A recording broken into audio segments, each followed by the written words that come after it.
Hello বন্ধুরা, তো কালকে আমি ডাল তরকারি রাঁধতে ঠেসেছিলাম, আর সেই সময়ে আমার বরে নিয়ে এলো মাংস। তো ডালটা থাকেই যাবে, তো ভাবলি মুসুর ডালের বড়া করা যাক। তো এই দেখো লড়ি পাটিতে আমি ডাল নিয়ে নিয়েছি, আর এই দেখো ডালকে আমি বাটিয়ে নিলি, বাটা আমার হয়ে গেল। তারপরে দিলি জিরা গুঁড়া, একটু ধনিয়া গুঁড়া, তারপরে দিয়ে দিলি হলুদ গুঁড়া, তারপর দিয়ে দিলি টুকু লঙ্কার গুঁড়া, তারপর দিয়ে দিলি অল্প পরিমাণে নুন, তারপর দিয়ে দিলি পেঁয়াজ কুচি। পেঁয়াজ কুচিটা দিয়ে ভালো করে কিন্তু লাড়াচাড়া আমি করে নিলি, ঠিক আছে। তারপর চুলাতে আমি তাই বসাইন দিলি, তাই বসাইন দেওয়ার পর আমি কিন্তু সাদা তেল দিয়ে দিলি। সাদা তেল দেওয়ার পরে তেলটা গরম হয়ে যাওয়ার পরে এই দেখো বড়াগুলো একটা একটা করে ছাড়ে নিতে হবে।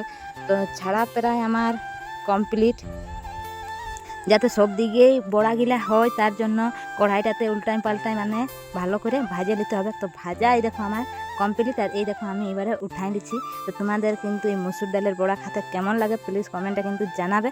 আর দেখো কত সুন্দর দেখাচ্ছে, আমার তো খুবই ভালো লাগছে। আর এইদিকে আমার ছেলে কিন্তু খেলা করে চলে এলো, খেলা করে আসার পর আমি তাকে কিন্তু বড়া খেতে দিয়ে দিলি। সে কিন্তু খুবই নাম করছে, বলছে মা আরও কেন বানালেন, আমার তো খুব ভালো লাগছে। তো তোমরাই তার মুখ থেকে শোনো। আগে খাইয়ে তাহলে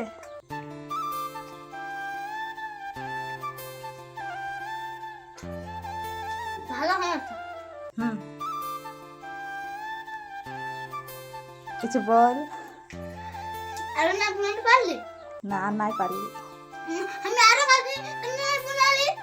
সত্যি মসুর ডালের বড়াগুলা খেতে কিন্তু খুবই টেস্টি হয়েছে। তোমরাও একবার বাড়িতে বানাই দেখো, খুব ভালো লাগবে।